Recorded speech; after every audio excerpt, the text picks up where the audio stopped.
the sword never fell. His brother, the ruthless Alpha King, stepped in. He didn't just save me, he claimed me as his queen. And now, the prince is realizing he just started a war he can't win.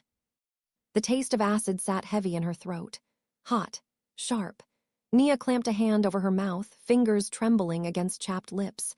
Don't vomit, not here.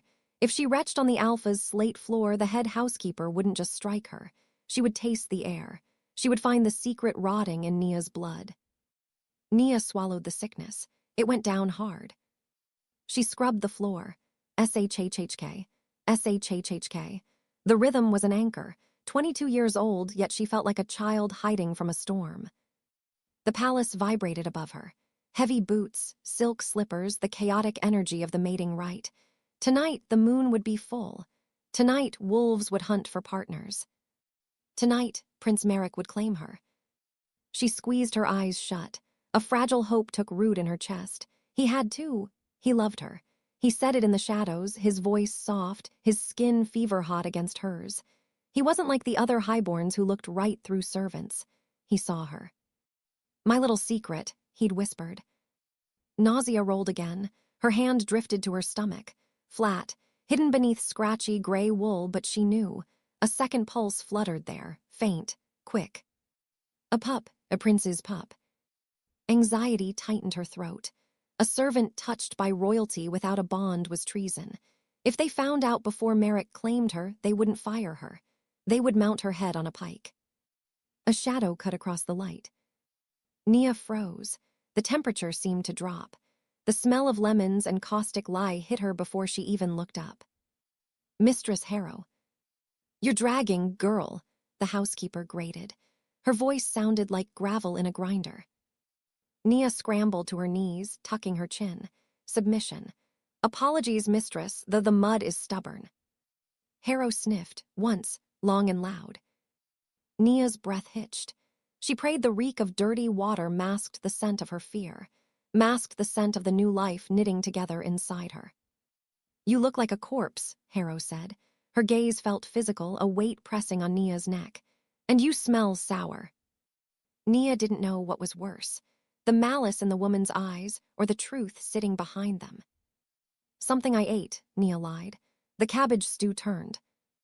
Harrow stared, a predator watching a limping rabbit. A long second stretched between them. Then the woman kicked the bucket. Filthy gray water sloshed over Nia's raw, red hands.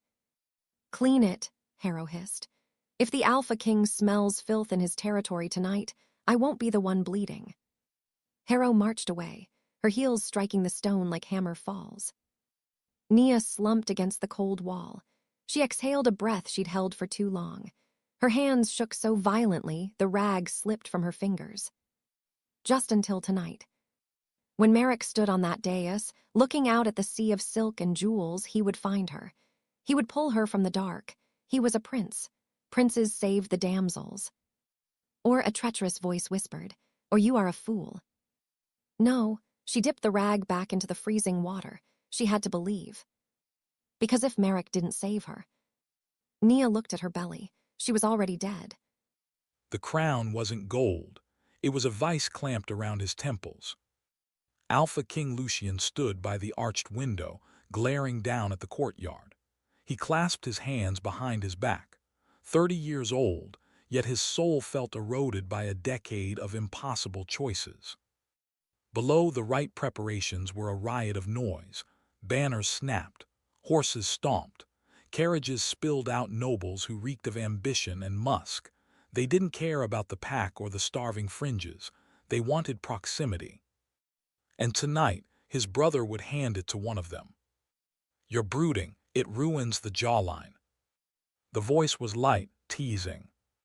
Lucian didn't turn. The scent hit him first. Wine, expensive spice.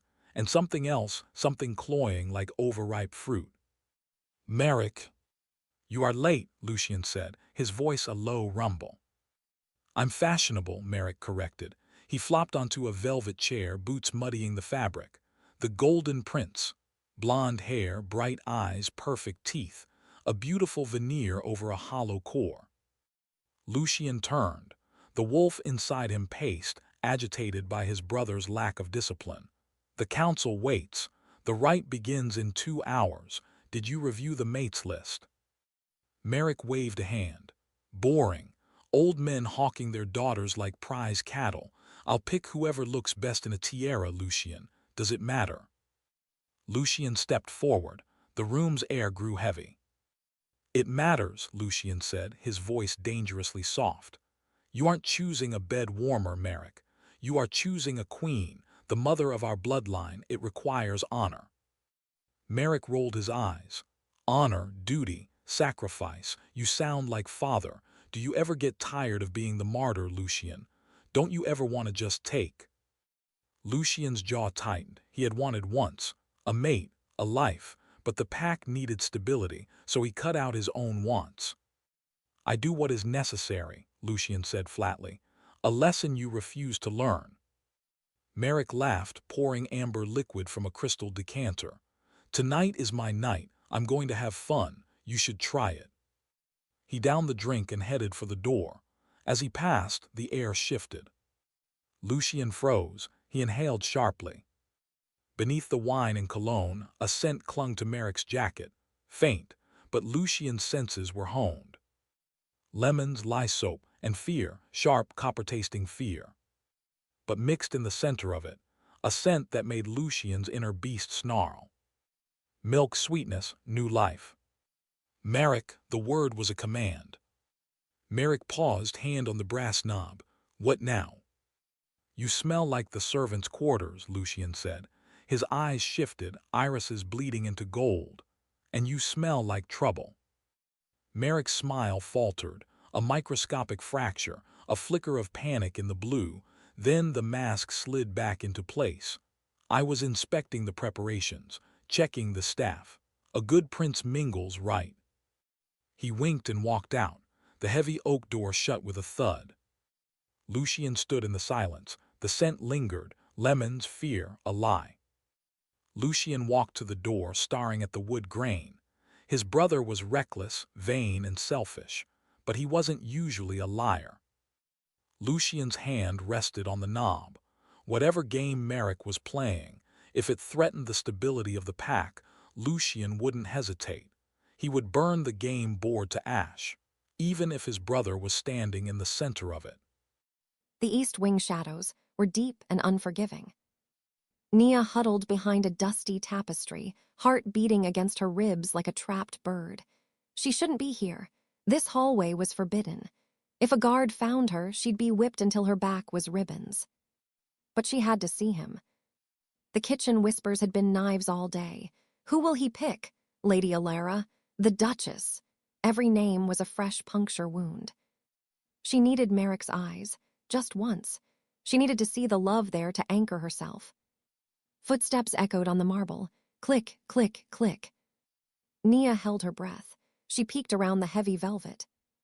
Merrick. He looked like a deity, deep blue tunic, silver embroidery catching the torchlight. He looked like salvation. Merrick, she whispered. The prince stopped. He didn't jump. He stiffened, shoulders locked. He scanned the hallway, eyes narrowed until they landed on her silhouette. Nia, he hissed the name like a curse. Are you mad? He crossed the distance in 2 strides. He grabbed her arm hard. Fingers dug into her bicep, not a lover's touch, a jailer's grip. He yanked her into the alcove. I had to see you, Nia stammered, wincing at the pressure. The rite, it's starting. I was scared. Merrick wasn't looking at her. He was scanning the corridor for witnesses. You cannot be seen with me, he snapped. Not tonight. The council is watching my every breath. I know, Nia said, tears blurring her vision. She reached for his hand, trying to place it on her waist, on their baby. But what about us? What about the plan? Merrick flinched.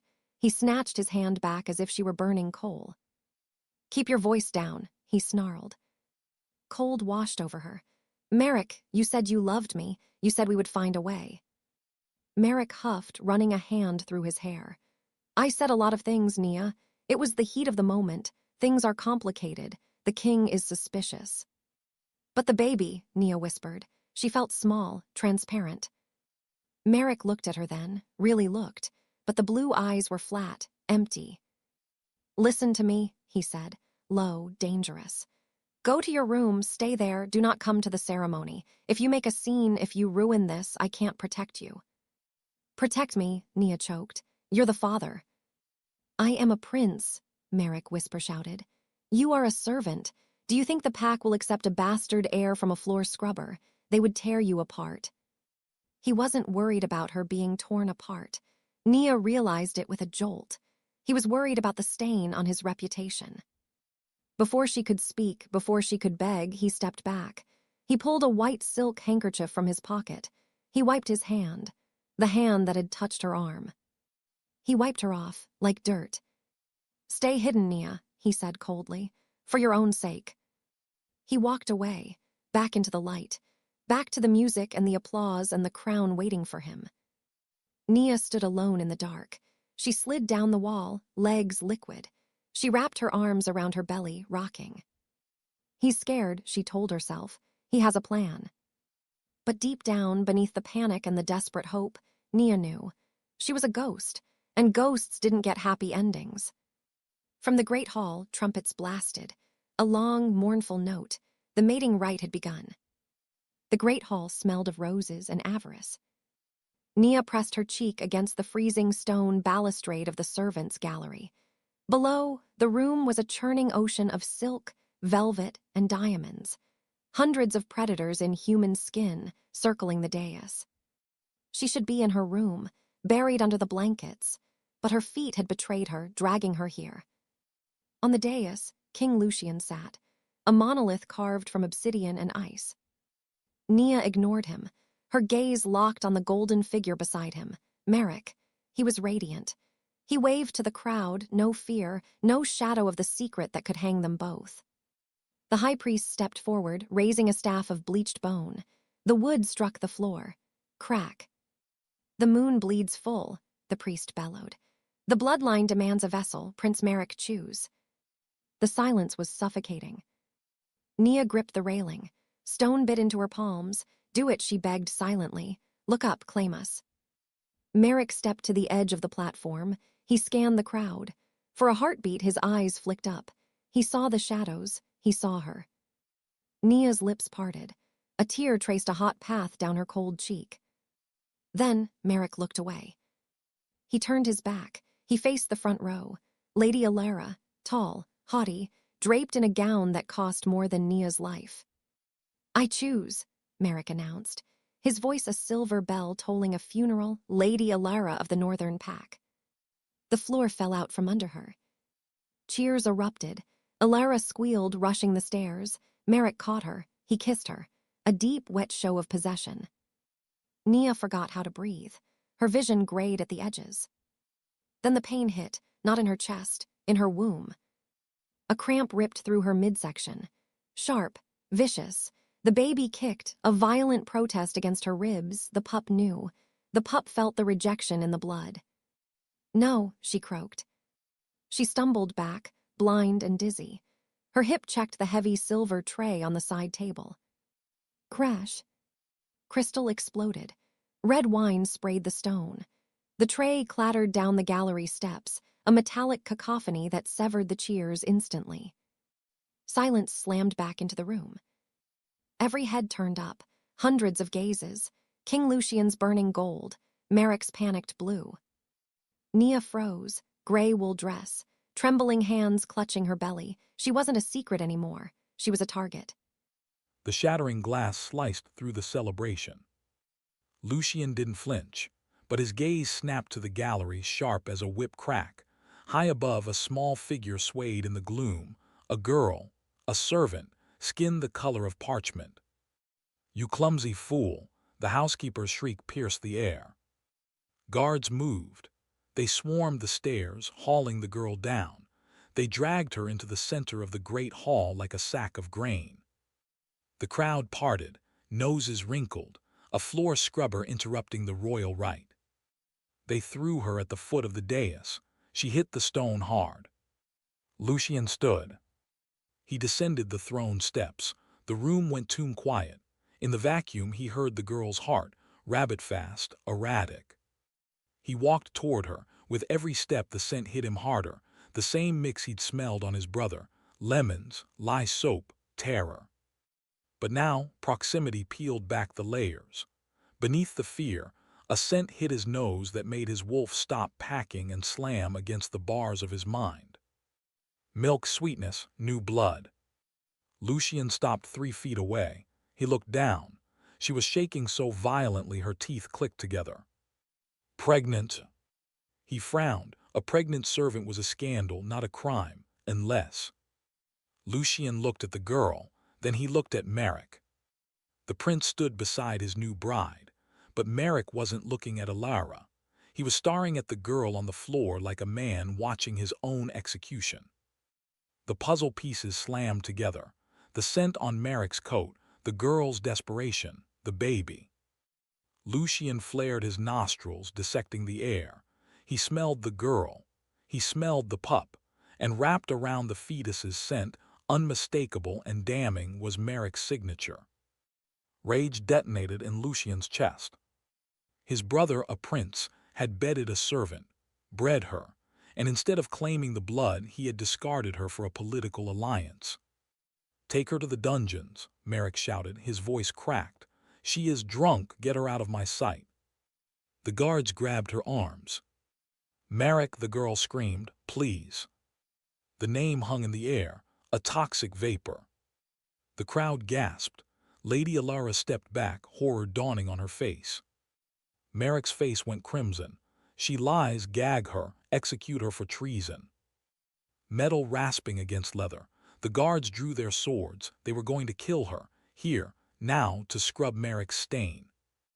Lucian's wolf snarled, not a thought, a vibration that rattled his own ribs. Protect. He didn't care about the girl, he didn't know her name, but he cared about the code. The Alpha protects the weak. The Alpha protects the blood, and that bastard child was his blood. Lucian moved, a blur of black fur and shadow. He crossed the distance in a heartbeat. He stepped between the steel and the girl. He stood over her, a wall of muscle and lethal intent. He looked at the guards. "Stop." He didn't shout. He didn't have to. The word carried the weight of a collapsing mountain. The guards froze, swords lowered, knees hit the floor, because when the Alpha King speaks, you obey, or you bleed. Steel hovered inches from her jugular. Nia squeezed her eyes shut. "I'm sorry," she silently screamed to the life inside her. The blow never fell. A shadow eclipsed the light. A massive, radiating heat source blocked the world. "Stop." The voice vibrated through the floorboards.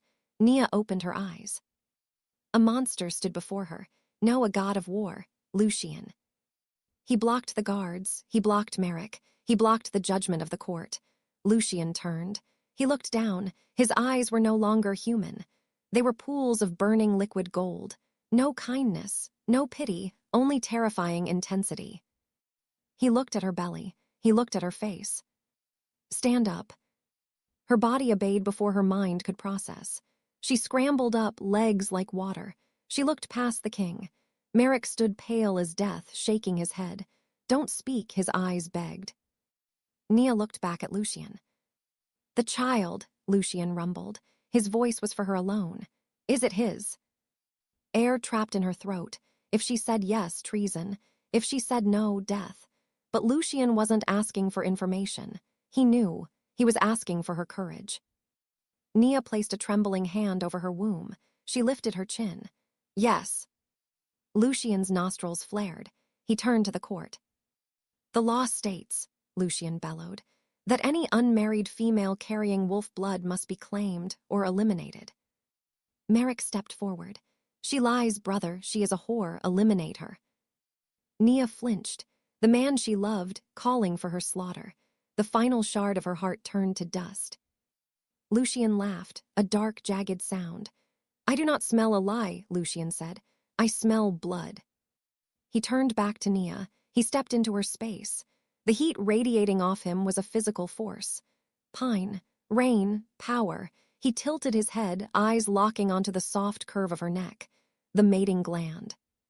Nia gasped. "Your Majesty." "Do not move," he whispered. If you want to live, take it. He grabbed her, rough hands, possessive. He pulled her flush against the armor of his chest. One hand tangled in her hair, yanking her head back, exposing her throat to the room. The crowd screamed. Lucian lowered his head. His lips brushed the pulse fluttering under her skin. He paused. Then he bit down. Pain, sharp, electric, absolute. Nia cried out. His teeth sank deep into the gland. This wasn't a love bite. It was a brand, a claim. Fire flooded her veins. It burned through her blood, sewing her nervous system to his. She felt his power. She felt his rage. She felt his protection slam around her soul like an iron cage. He pulled back. His mouth was stained with a single drop of her ruby blood. He turned to the court, one arm clamped around her waist. His eyes flashed from gold to deep, glowing crimson. "I claim her," Lucian roared. "She is under my protection. She is my mate. She is your queen." Merrick fell to his knees. Nia looked up at the king. He wasn't looking at her with love. He was looking at her like a weapon he had just unsheathed. She was alive, but staring into those cold, predatory eyes, she realized the truth. She had traded a coward for a monster. Silk, it rippled against her skin like cool water. Nia stared up at a ceiling frescoed with golden constellations. For a split second, she floated in the haze of sleep. Then she turned her head. Fire, agony skewered her neck. A sharp, throbbing burn where the king's teeth had severed her past from her future. Nia gasped, palm flying to the gauze bandage on her throat. Memory returned hard. The great hall, Merrick's sneer, the king's eyes claiming her before the pack. She wasn't a servant. She was a queen. The heavy oak doors groaned open. A phalanx of maids marched in. These weren't the scullery girls she had scrubbed floors with. They carried silver trays, steaming basins, and judgment. "Up," the lead maid snapped. "No, your majesty." She spoke to Nia like she was stubborn livestock. Instinct hijacked her limbs. Nia swung her legs out. She reached for the water basin. "I can take that. Let me." "Don't touch it." The maid slapped her hand away, skin on skin, stinging. "You are the alpha's mate," the woman sneered. "You do not carry trays. You stand. You look ornamental. You pray the king doesn't lose interest before the whelp drops." The words struck harder than the slap. Nia went still. They knew. The whole palace knew. She wasn't a ruler. She was an incubator. The maids descended. They stripped her shift. They cinched a corset tight enough to bruise her ribs. They draped her in velvet the color of fresh arterial blood. Beautiful, heavy, a cage disguised as a gown. They left, the lock clicked. Nia stood alone. The room was vast, cold, and stuffed with gold statues that seemed to watch her. She needed an anchor, something real. She walked to the wardrobe. She needed her shoes. The worn, scuffed leather that had carried her through a lifetime of invisibility. She yanked the drawer open. Her breath hitched. The shoes were destroyed, slashing cuts, leather ribbons. Someone had taken a knife to them with violent, precise rage. Resting on the ruin was a scrap of parchment. Nia picked it up. No words, just a charcoal sketch. A crown snapped in two. The ink was wet. Someone had been here. Someone wanted her to know that the king's mark on her neck wasn't a shield. It was a target. She crumpled the note. She faced the mirror. The crimson dress made her look ghostly, fragile. Then a flutter. Deep in her womb, the pup kicked. A tiny, defiant thump. Nia straightened her spine. Oxygen flooded her lungs. They wanted to terrify her. A spark ignited in her chest. Not fear, anger. Let them try. The scent of lavender and salt hung in the air. Distress. Lucian froze on the threshold of his chambers.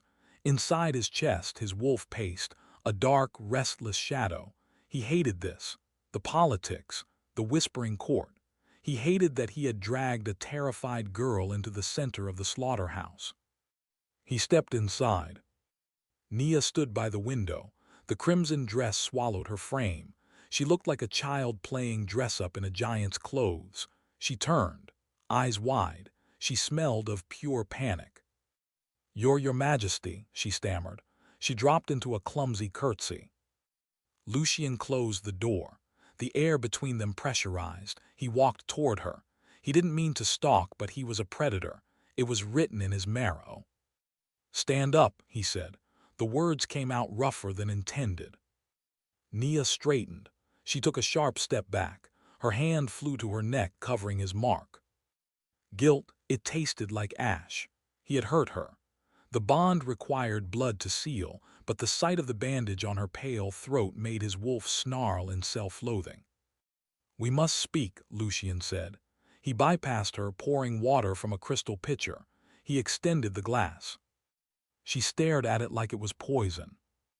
"Drink," he commanded softly. "You're vibrating." She took the glass, her fingers brushed his. Snap, static electricity arched between them, blue, violent. Nia gasped, jerking back. Water sloshed onto the Persian rug. "I'm sorry." She dropped to her knees, scrubbing at the damp spot with her velvet sleeve. "I'm sorry, I'll clean it, Lucian caught her wrist. He hauled her up. He didn't let go. His thumb pressed against her pulse point, fast, bird-like. "Stop," he rumbled. "You are not a servant, Nia. You do not scrub floors. You do not apologize for breathing." Nia looked up. Her eyes swam with unshed tears. "Then what am I?" she whispered. "Why did you do it? Why save me?" Lucian looked at her. He could lie. He could tell her she was beautiful. He could tell her the scent of her skin made his head spin. Cruelty would be kinder than false hope. "I saved you," Lucian said, voice flat, "because my brother forgot the code. The strong protect the weak." Nia flinched, the hope drained from her face. "Duty," she said hollowly, "just duty." "Necessity," Lucian corrected. He released her wrist, stepping back. He needed distance. "You carry royal blood. That child is my kin. I could not let Merrick butcher it." He gestured to the massive four-poster bed. "You sleep there. I take the chaise in the study." Nia blinked. You woe." "Touch you?" Lucian finished. He laughed, a dry, humorless bark. "No, this is a marriage of protection, Nia. The contract is simple. You deliver the heir safely. I give you the title of queen." The air thickened. Nia nodded slowly. She looked relieved. She also looked incredibly lonely. "Okay," she whispered. Lucian turned to the door. He had to leave. Now, standing this close, smelling the milk and lavender sweetness of her, his wolf didn't give a damn about contracts. "Dinner in an hour," Lucian said. "Wear the red dress." And Nia. She looked up. "Do not bow to anyone," he said. "Not even me." The dining hall was a battlefield. No swords, no shields, just forks and whispers. Nia sat at the long mahogany table. To her right, King Lucian ate with lethal, silent precision. To her left, Merrick and Alara. The woman hadn't stopped staring. Her gaze was a physical weight. "It's a fascinating fairy tale," Alara purred. She swirled her wine. "From the scullery to the throne in a single night. Tell me, Nia, do you even know which fork is for the salad?" The table went quiet. Nia looked down, an arsenal of silver. In the quarters, she ate stew with a wooden ladle. She had no idea. Merrick chuckled, a wet, cruel sound. "Don't tease her, Alara. She's used to eating with her hands. Isn't that right, Nia?" Heat incinerated her face. Shame. She wanted to bolt. She looked at Merrick, the man who had whispered love in the dark. Now he looked at her like she was a dirty joke. Then she felt it. Thump, a kick against her ribs, hard, angry. His baby, the life he wanted to erase. Something cold solidified in Nia's chest. The fear evaporated, replaced by iron. She wasn't just a servant. She was a mother, and she would not let these wolves smell blood in the water. She didn't think. She reached out. She grabbed the smallest fork, the one she had seen Mistress Harrow polish 1,000 times. She speared a lettuce leaf. She ate, she chewed, she swallowed. She turned to Alara. "The small one," Nia said. Her voice shook, but her chin stayed up. "For the salad, the large one for the meat, and the spoon for the dessert you won't be having because you talk too much." The tension broke with the force of a snapping branch. Alara's jaw unhinged. Merrick choked on his vintage red. Nia's heart hammered. Too far. Clink. King Lucian set down his glass. He didn't look at his brother. He looked at Nia. For the first time, the corner of his mouth twitched. Not a smile, but a crack in the ice. "The queen is correct," Lucian rumbled. "Pass the potatoes." Power shifted. Merrick glared, Alara sulked, but they fell silent. Nia exhaled. Under the table, a large, warm hand brushed hers. Brief, electric, an anchor. She was trapped in a pit of vipers. She was wearing a dress that weighed a ton. She was married to a dangerous stranger. But as she took another bite, Nia thought she might just survive the night. The library was silent, a vast space of dust and dead words. Lucian prowled the towering aisles. He needed isolation. The council was a pack of jackals, and his brother was a viper coiled in the grass. Snap! A sound fractured the quiet. Rustle, huff, rustle. Lucian froze. His wolf pricked its ears. Intruder. The noise drifted from the strategy section. Lucian moved, boots silent on the plush carpet. He peered around the mahogany shelf. Nia. She sat on the floor, surrounded by leather-bound books. Her brow was a knot of concentration. Her lips moved, shaping silent syllables as she traced a finger over a topographical map. She looked small, defeated, and ferocious. Lucian watched. He should order her to bed, but his feet had taken root. She groaned, slamming the book shut. Dust motes danced in the lamp-light. "Stupid," she hissed to the empty room. "Stupid servant, you can't even read the treaty." A tug in Lucian's chest, unfamiliar, sharp. He stepped into the halo of light. "The dialect is Old Wolf," he said. "Even the high scholars bleed from the ears trying to translate it." Nia jumped. She scrambled to cover the books, eyes wide with panic. "Your Majesty, I just wanted." "To know what?" Lucian asked. He sat on the floor. He didn't sit like a king. He sat like a man tired of the crown. Nia blinked, gauging his mood. Then she slid the map across the carpet. "I wanted to find the northern pack," she admitted. "Lady Alara mentioned them. I didn't want to be blind." She wasn't shopping for tiaras. She was studying the battlefield. Lucian stared at her. She wasn't just a vessel. She was a blade that had been kept in a sheath of poverty. "Here," he reached out. He didn't touch the paper. He covered her hand with his. Heat, it wasn't just warmth, it was a furnace. His wolf rumbled, "Mine, smart, mine." "This is the north," he said, guiding her finger. "The terrain is granite, unforgiving. They respect strength, not gold. If you speak to them, you don't look at your feet." He paused. "You look them in the eye." Nia looked up. She looked him in the eye. Her irises were dark, fertile soil. "Like this," she whispered. The air vanished from the room. Lucian forgot the treaty. He was only aware of her scent, vanilla and heavy cream, and the frantic butterfly pulse at the base of her throat. "Yes," he murmured, "just like that." He leaned in, an inch. Gravity pulled him. Nia pulled her hand back. The circuit broke. She looked down, cheeks flaming crimson. "Thank you, Lucian." She didn't say "Your Majesty." She used his name. Terror iced his veins. Not of war, not of death, but of this. A king could not afford a heart. Hearts were liabilities, and looking at Nia, Lucian knew she had the power to rip his out of his chest. The next morning, the palace felt like a labyrinth.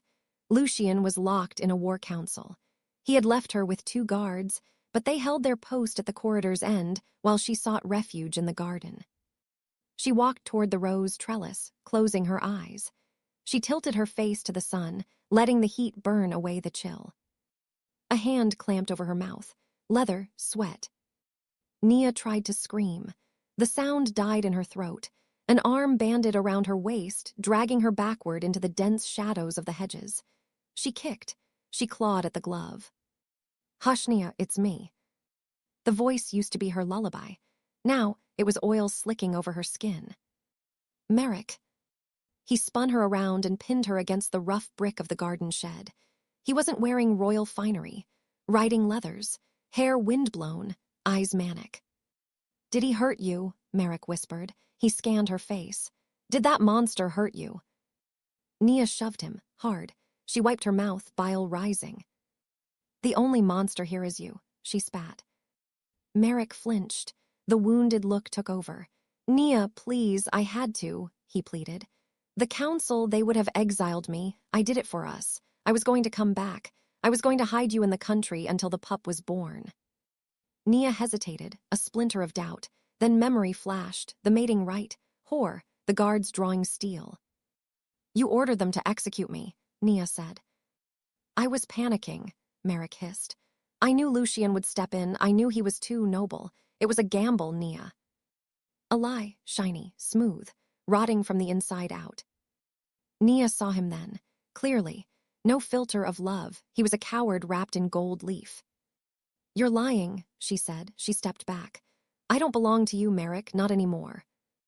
Merrick's face shifted. The sadness evaporated. His lip curled back. A snarl vibrated in his chest. You think you're safe because he marked you? Merrick stepped closer, grabbing her arm. You're nothing, Nia. You're a servant playing dress-up.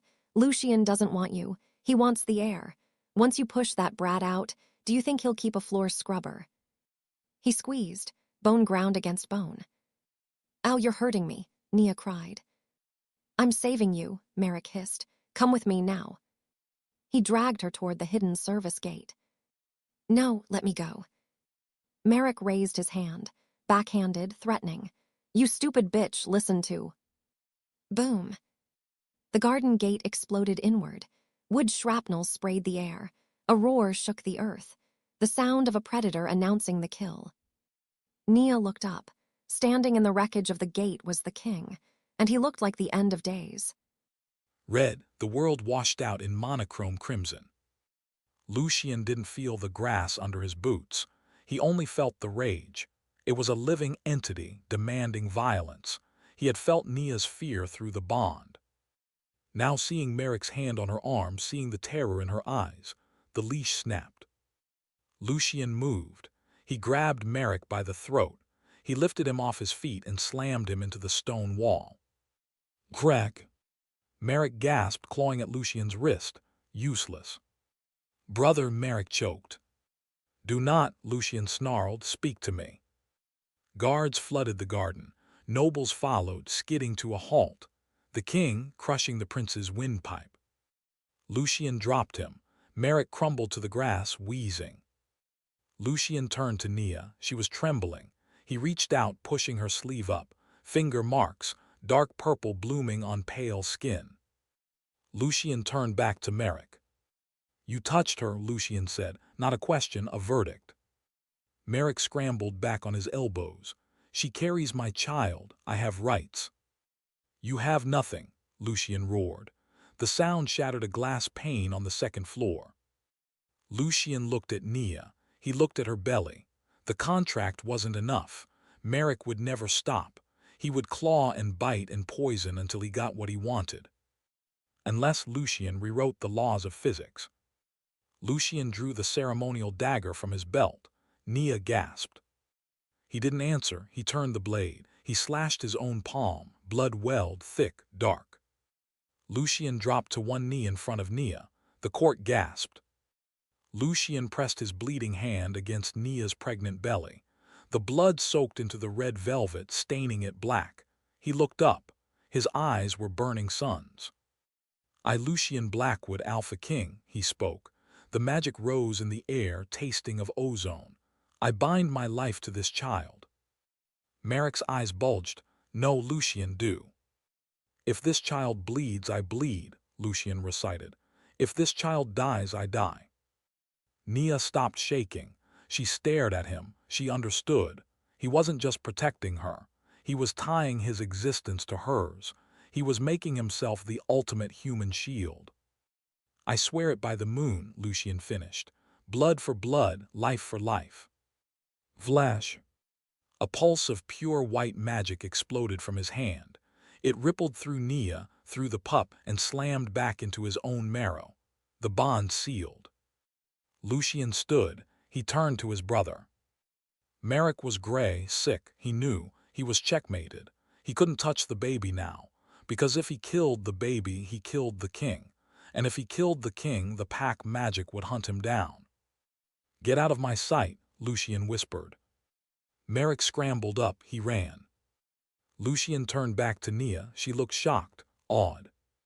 He reached out with his clean hand. He wiped a tear from her cheek. "You are safe," he promised, "always." And in the silence, Lucian realized he was in trouble, because he hadn't just bound his life to the child. He had just surrendered his soul to the mother. Silence filled the royal suite, heavy, electric. Nia sat on the edge of the mattress. A basin of steaming water rested on her knees. Beside her, the Alpha King sat like a granite statue. Lucian had shed the armor. His chest was broad, scarred, and dusted with dark hair. But Nia stared at his palm. The flesh was laid open. A deep, angry trench where the blade had severed skin to seal the oath. "It needs cleaning," Nia whispered. Lucian offered his hand. Instinct took the reins. She dipped the cloth. She pressed the warm linen to the raw meat of his hand. Lucian hissed. "Sorry," Nia murmured. "It does not hurt," Lucian rasped. Nia looked up. Their gazes collided. His eyes weren't golden anymore. They were dark, and they weren't looking at his hand. They were devouring her mouth. "Why?" Nia asked. "You bound your life to a bastard. If the baby dies, you die. Why risk the crown for us?" Lucian watched her. He reached out with his uninjured hand. Rough fingertips grazed the curl of hair resting on her shoulder. "Because," he said, his thumb brushed the pulse point on her neck. "You are not us anymore, Nia. You are mine." Her heart stalled. Mine, not a command, a confession.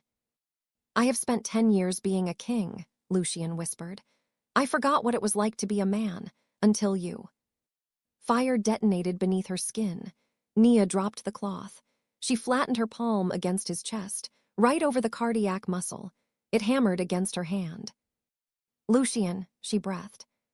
He didn't wait, he kissed her, not gentle, desperate. His mouth crushed hers. Hot, starving, he tasted of wine and danger. Nia gasped. In a blur of motion, he pulled her into his lap. Large hands gripped her waist. He kissed her jaw, her throat, the claiming mark he had left there. "My queen," he growled against her skin. "My shadow queen." Nia tangled her fingers in his hair. She let the walls crumble. The servant girl died in that bed. The woman was born. The morning sun was an assault. Lucian woke with a jolt. His hand shot out, grasping for a dagger that wasn't there. Then he felt the warmth. Nia. She slept curled against his side. "Peaceful." Lucian looked at her. Fear settled in, cold and absolute. Yesterday he was a warlord with nothing to lose. Looking at the curve of Nia's eyelashes, he had everything to lose. By swearing the blood oath, by claiming her publicly, he had painted a target on her chest. Merrick was a coward, but cowards were vicious when cornered. Lucian slid from the bed. "Knock." Lucian crossed the room, cracking the door. Marcus, his beta, stood there. "Report," Lucian commanded. Marcus looked grim. "Alpha, Prince Merrick, he is gone. His chambers are empty. Tracks lead to the West Woods." The West Woods, the Forbidden Zone, the home of the rogues. The truth clicked into place. Merrick wasn't fleeing, he was recruiting. "Double the perimeter," Lucian ordered. "Archers on the walls. No one enters or leaves without my seal. And Marcus." "Alpha." "If you see my brother," Lucian said, eyes bleeding into glowing crimson, "do not arrest him. Aim for the heart." He shut the door. He looked back at the bed. Nia shifted in her sleep. She didn't know the monsters gathering at the gate. Lucian walked back. He kissed her forehead. "I will slaughter them all," he whispered, "before I let them touch you." The palace was a gilded cage. Lucian had locked her in the suite and vanished. Nia paced. She stopped by the fireplace. Memories sparked. Years ago, an old maid had shown her the loose stone, a servant's passage running behind the walls. Nia pressed the stone. Click, a panel slid back. Instinct moved her feet. She squeezed into the dark. She crept along the narrow corridor until voices floated through the dark. The old war room. Nia stopped. She pressed her ear to a fissure in the masonry. "Can't kill the brat," a voice hissed. "Merrick." Another voice answered, rough, stranger. "The blood oath binds the king to the vessel. The pup dies, the king dies. The pack magic will flay you." "I know that," Merrick snapped. "I need a loophole." Nia held her breath. "There is no loophole for the oath," the stranger said. "But the oath is tied to the child." So, the stranger laughed. "It is not tied to the mother." The realization hit Nia like a physical blow. Blood drained from her face. "Explain," Merrick demanded. "If the mother dies before the whelp is born," the stranger whispered, "the trauma creates a shock. We induce labor early. Violently. The mother bleeds out. The baby survives just long enough to keep the king breathing. But the king will be broken by the grief. Weak, easy to replace." Understanding hit Nia. They weren't going to kill the baby. They were going to kill her. Merrick laughed. "Perfect. The Shadow Queen dies in the shadows." Nia stumbled back. She had to run. Her foot scuffed a loose pebble. Skitter, clack. The sound echoed in the stone tunnel. The voices stopped instantly. "Did you hear a rat?" Merrick asked. His voice was close, just on the other side of the brick. "A big rat," the stranger growled. Nia turned and ran. Behind her, the sound of stone grinding on stone. They were opening the wall. She didn't look back. She ran for her life. The tolling bells were hammered to the skull. Gong, gong, gong. "Report," Lucian barked. The doors banged open. A scout burst in. "Alpha, the northern nursery under attack. Rogues, they've breached the perimeter." "The nursery, where the pup slept." Lucian didn't think. "Rally the guard, leave 10 men at the Queen's door, the rest to the north wall. Move." He grabbed his sword. Then he stopped, Nia locked in the suite, safe. Yet a cold knot formed in his gut. "Go to her," his wolf urged. "Save the pack," his crown screamed. He gripped the hilt. "Marcus." His beta materialized. "You stay," Lucian ordered. "You stand outside her door. If anyone tries to enter who isn't me, you take their head." Marcus nodded. Lucian turned and ran. He sprinted for the courtyard, shifting mid-stride. A massive black wolf exploded into the night, paws tearing up the earth as he raced toward the smoke. But as the wind whipped past his ears, the scent of the smoke changed. It didn't smell like a raid. It smelled like wet straw. It smelled staged. The realization struck him. It was a distraction. Nia burst from the panel, into the royal bedroom. "Lucian," she screamed. The room was vacant. Panic clawed her throat. She ran to the main doors and pounded on the wood. "Open up, guards, help." The lock clicked, cha-chunk. Nia stumbled back. "Lucian, thank the goddess, you have to." The door swung open. Not Lucian, not Marcus. A guard she didn't recognize. On his arm a band of red cloth. Merrick's colors. He stepped aside. Merrick walked in. He was smiling. In his hand, a rag soaked in chemical sweetness. "Hello, little mother," Merrick whispered. "Where is the king?" Nia backed away. "Chasing ghosts," Merrick said. "Saving puppies that aren't in danger." Nia scanned the room. Her hand brushed a heavy brass candlestick. She grabbed it. "Stay back." Merrick didn't flinch. He caught her wrist mid-swing. He squeezed. Crack. Nia cried out. The candlestick clattered to the floor. "Feisty," Merrick sneered. The guard grabbed her from behind. Merrick stepped forward. He pressed the cloth over her face. Sickly sweet stench. Nia held her breath. She kicked. She fought. Darkness crept in. "Don't worry," Merrick whispered. "We aren't going far." Cold, damp, the reek of rotting cabbage. Nia woke gagging. She tried to sit up, hands bound. Rough hemp bit into her wrists, lashing her to a wooden chair. She knew this room, the scullery. She was back where she started. Merrick leaned against the sink. Beside him, the stranger from the tunnel lay out instruments on the butcher block. Scalpels, needles. Panic set in. "Wakey, wakey," Merrick said. "Fitting, isn't it? Ashes to ashes." Nia pulled at the ropes. "Lucian will kill you," she rasped. "Lucian will be too busy mourning," the stranger said. He tested the edge of a scalpel. "We need the child to survive for a few minutes, just long enough to anchor the king's life force. But you need to go into shock." Nia stared at the knife. She wasn't going to be saved. Merrick checked his pocket watch. "Do it, the king is fast." The stranger stepped forward. He raised the scalpel. Nia squeezed her eyes shut. Her hand brushed something, the old laundry chair, the one with the loose nail. She felt it, a jagged, rusted point near her wrist. A spark lit in the darkness. She twisted her wrist. She jammed the rope against the rusty nail. She began to saw. Scrape, scrape, pain. The metal sliced her skin. She didn't stop. "Hold her still," the stranger told Merrick. Merrick moved to grab her shoulders. Snap! The rope gave way. Nia's hand was free. She reached into her sleeve, where she had hidden a shard of mirror she found in the bedroom. Time slowed. The stranger's hand descended with the scalpel. Nia saw her opening. She wasn't the Shadow Queen anymore. She was the wolf. Nia moved. She didn't target Merrick. She targeted the stranger. She lunged. She drove the jagged mirror shard upward into the meat of his palm. The stranger screamed. The scalpel clattered to the stone floor. Nia didn't wait. She kicked. Her boot heel connected with his kneecap. Snap! He went down. Merrick spun. "You little bitch." He lunged. Nia threw her weight backward, tipping the rickety chair. She crashed to the floor, putting the heavy butcher block between her and the prince. She scrambled up, hands slick with blood. "Guards!" Merrick bellowed. The door burst inward. 2 traitors filled the frame. Trapped.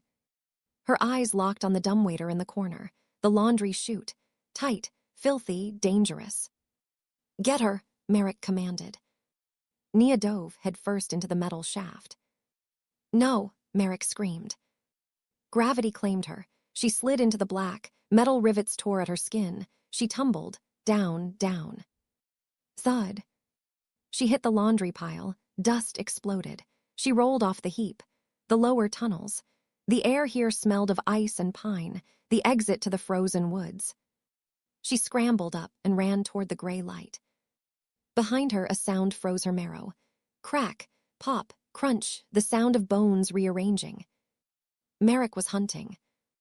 The wind screamed his name, Lucian. Not a sound, a sensation, a jagged tear in the fabric of his soul. Lucian ran. He was a blur of obsidian shadow against the snow. With every stride the bond pulsed, fear, pain. Nia was alive, but her light flickered. Faster his wolf howled. He pushed past the limits of biology. The scent hit him, not the smoke, the river, iron, her blood. And mixed with it, the rotting stench of his brother. Betrayal didn't just sting, it eviscerated. Merrick hadn't just taken her, he had dragged her to the rogue lands. A howl ripped from Lucian's throat, a promise of violence. A sound answered, a scream, Nia. His world narrowed to a single point. The rational king died in the snow. Only the monster remained. He cut through the underbrush. He didn't see the trap until the arrow struck. Thwack! A rogue shaft buried itself deep in his shoulder. Pain exploded. Lucian didn't slow. He snapped the wood shaft with his teeth. He kept running. Nia stumbled from the tunnel mouth into the snow. The cold slapped her exposed skin, the west woods. She looked back. A massive wolf emerged. Golden. Even in this form, Merrick was beautiful, lethal. He stepped onto the snow. Blue eyes locked onto her. He bared his teeth. Nia backed up. Heels hit the riverbank mud. "Stay back," she whispered. Merrick chuffed. A laugh, he crouched. Nia scanned the ground. Then she saw it. An old wooden bucket frozen into the mud. Inside, a block of solid gray soap. Lie. Merrick lunged. Nia dropped. She grabbed the bucket and smashed the frozen block against a stone. Crack!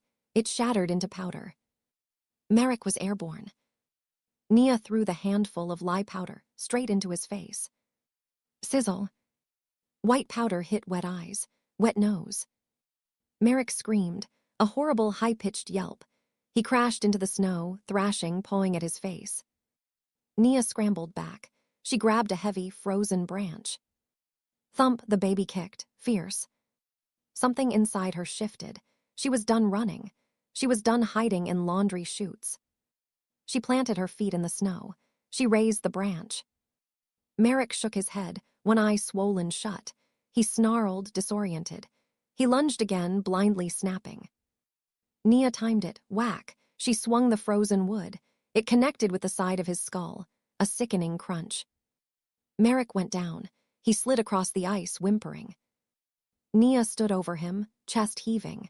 She raised the branch again. She wasn't a servant. She was the mother of the next king. "Come on," she screamed at the broken wolf. "Get up, I'm not finished." The forest held its breath. A shadow fell over the clearing. Nia looked up to the ridge. Standing there, bleeding and massive, was the king. Lucian launched from the ridge. He fell like a hammer, slamming into the snow between Nia and the broken golden wolf. Boom! The impact shook the bedrock. Merrick tried to scramble back.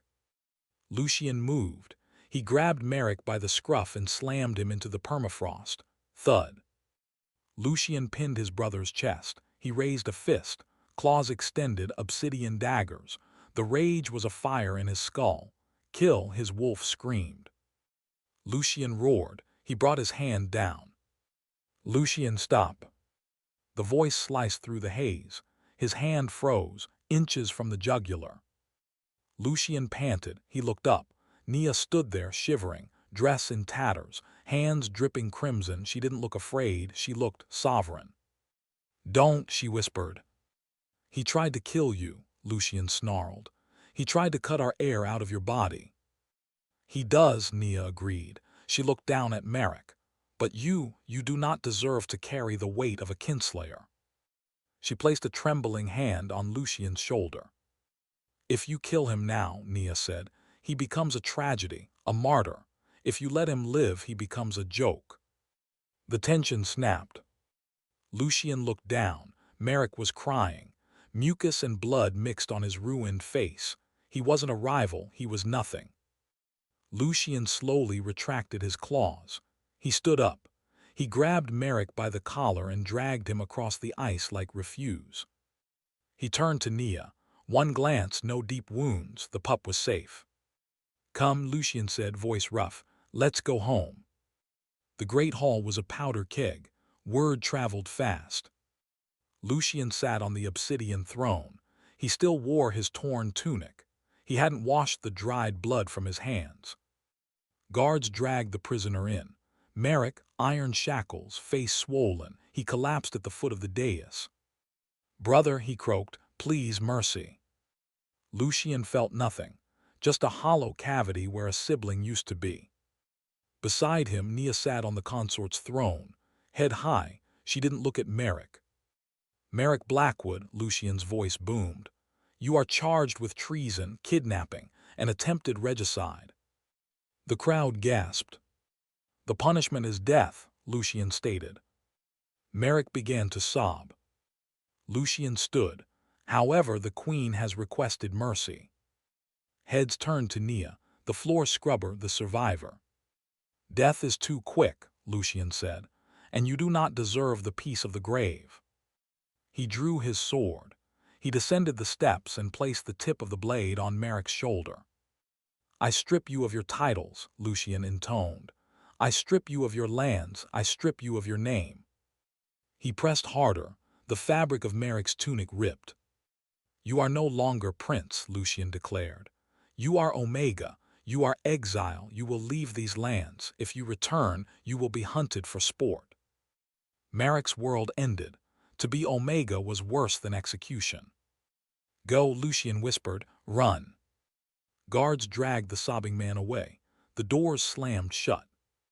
Lucian turned to the crowd. He walked back to the dais. He stood next to Nia.